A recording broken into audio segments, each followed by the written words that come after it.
Hi guys, how's it going? I'm James and I help people learn languages and to get to a conversational level of a different language.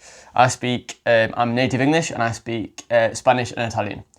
In this video, I want to talk about how being imperfect and actually aiming not for perfection can speed up your process of learning a different language.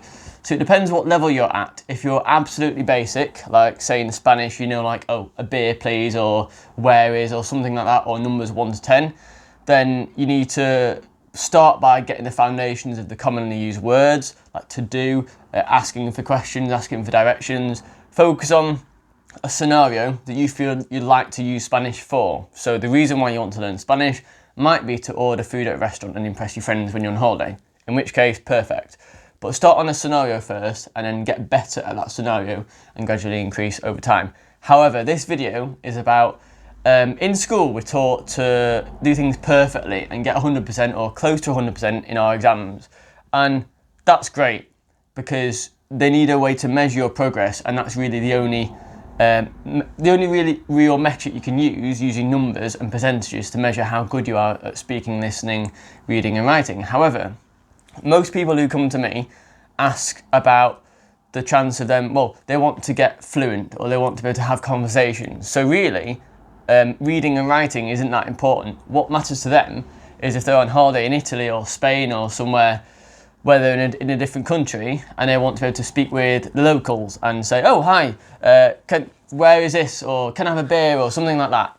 Something where it's useful language, really. And that requires two things. One is listening and understanding what native speaker is saying to you, and then talking, so speaking. And quite often people freeze up, and especially when it's like, there's a few different aspects to this, but one aspect is the situation you're in. I've found myself before when I've been confident in my Spanish, but I've been in a restaurant, very busy, a really touristy area with a group of friends. Now these friends, I've told them, yeah, I've lived in Spain and I can speak Spanish, that's perfect.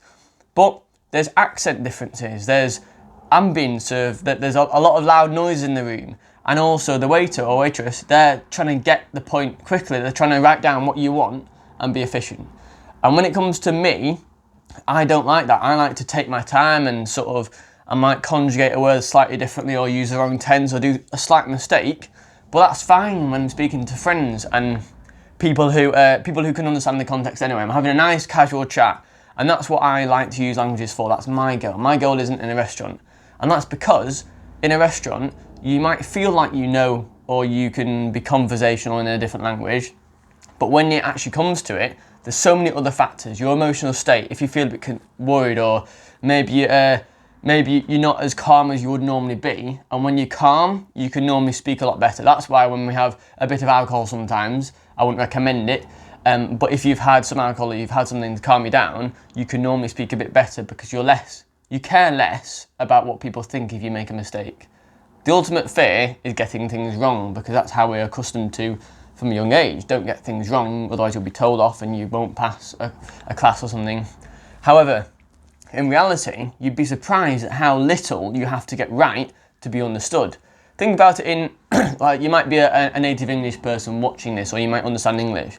If I say, yesterday we go park with friend, I've used the wrong tense there, but I've pointed, I've used body language, and also I've talked about it. We go.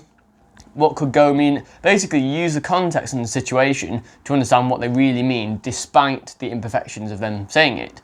So, also, it's hard to, a lot of people say to me, I might offend someone by saying the wrong thing if I'm not perfect. But the attempt to say it in the first place, especially if you're English, you don't need to learn a different language because it's not necessary.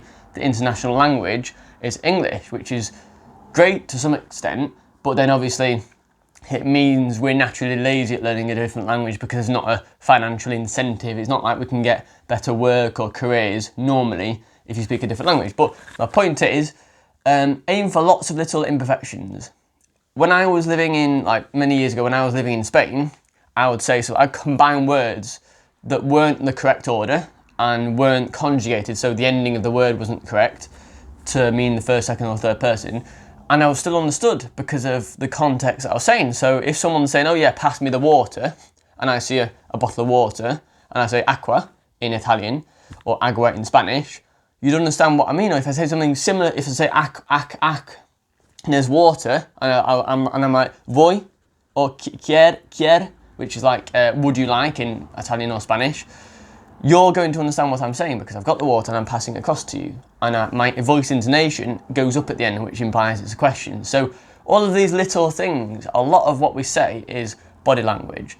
And our minds are really good at working out what we mean, even without it being perfect. So the danger of aiming for perfection, especially at the start or when you've got a few words together, but you're trying to string a sentence together and have a go at speaking with natives, which can be really scary, the best thing to do is accept that you're fine speaking imperfectly. Because if you try and aim for perfection, it's going to be so hard for you, and you want to get those little wins. You want that feel-good chemical in your brain when you say something in that different language and someone goes, oh yeah, and they recognise you and you have a laugh with them. Because the emotional benefit of that is what keeps the motivation going. And yeah, so motivation is a big part of language learning, because a lot of people, they study the grammar and the bits that aren't relevant to them because they think that's the path to do it. And then after a few weeks, between 3 to 6 weeks for most people, normally about 4 weeks, the motivation, the thrill of starting to learn a new language starts to die off. So what you want to do is you want to make sure that you focus on the right stuff, you get progress as soon as you can, and you need to feel progress. Progress quite often isn't in facts and figures, it's in the feeling, it's an emotional reason. That's why you want to learn a different language, because you want to feel good, you want to impress people and prove to yourself that you can. There's many different reasons, but psychologically, that's a very common reason. You want to impress people and feel good when what you say in a different language is understood and you can actually chat with them and you feel good about it. So that's emotional. And in order to keep motivation, you need to feel a sense of progress. And by trying and getting things wrong a lot of the time, but still being understood, that is the way, indirectly, that's ironically the way to get more fluent, by being okay with being not fluent and not even good at it. So it's the same with a lot of things, with fitness or with sports or trying a new skill. You have to be okay with being bad at something for a long enough time to gradually get better and get enough to have that exponential increase. Once you can start having basic broken conversations with native speakers and you can do that, then you'll enjoy the process because you understand how little needs to be right for you to be understood in the conversation. And from that point, fluency just comes as an aftermath or as a side thing of the thing that you're already doing. It takes a lot of time and energy regardless to learn a different language, so you want to give yourself the best possible chance by being okay with being imperfect. Let me know what you think in the comments below.